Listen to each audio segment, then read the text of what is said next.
Hey guys, এসেছি আর একটা নতুন ভিডিও নিয়ে। তো এই ভিডিওতে আমরা অনেক কিছু শিখবো। তো এটা আমার নিজের জীবনে ঘটে যাওয়া একটা ঘটনা। তো আমার মোবাইল খারাপ হয়েছিল, তো সেই মোবাইলটা কীভাবে খারাপ হলো আর এই কারণটা যদি আপনার সঙ্গেও এইরকম কিছু ঘটে তো আপনি কীভাবে এই প্রবলেমটা সলভ করবেন, তো সেই বিষয়ে আমি ভিডিওটা বানাচ্ছি।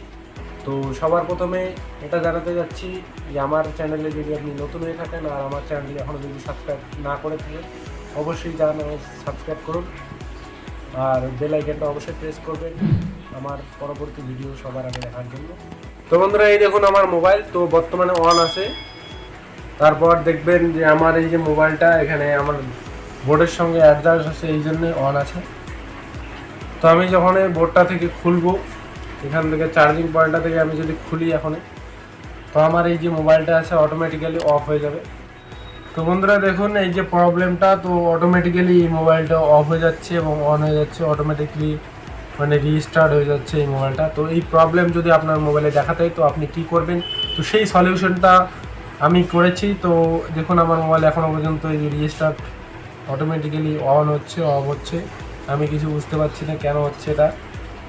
তো এই কারণের জন্য আমি সার্ভিস সেন্টারে ভিজিট করেছিলাম। তো প্রথম দিন আমার এই প্রবলেমের সলিউশন ওরা করতে পারেনি, ওদের যে টাইম আছে তো শিডিউল টাইমের ওটা বন্ধ হয়ে গেছিলো। তো আমাকে বলছিল যে কালকে যেতে, তো আমি কালকে যাব। তো এই প্রবলেমটা ওনাদের সঙ্গে আমি কনসাল্ট করেছি আর ওনারা বলেছেন যে এটা বেশি কিছু খরচা হবে না। তো তোমরা যদি ভেবে থাকো যে মোবাইলের ব্যাটারি গেছে তো অনেক মানে সমস্যা দেখা দিচ্ছে মোবাইলটায়, তো সেরকম কিছু না। তো এটা হয় অনেক সময়, তো ওনারা বলেছেন যেটা অনেক সময় এখানে অপরিষ্কার থাকে তার জন্য এটা ঘটে। তো এটা মোবাইলটা ওরা যদি একটু খুলে পরিষ্কার বা কোনো আইসি টেসি গেছে কিনা ওটা দেখার পর ওরা বলবে যে আপনার কত খরচা পড়তেও পারে, আবার খরচা নাও পড়তে পারে। তো আপনি অবশ্যই সার্ভিস সেন্টারে ভিজিট করবেন, অন্য কোনো মোবাইলের দোকানে বা নর্মালি কোনো দোকানে মেকারের দোকানে আপনি মোবাইলটা নিয়ে যাবেন না। ওনারা আপনাদের কাছে বেশি পয়সা কিংবা ওনারা মোবাইলটা আরও খারাপ করে দিতে পারে।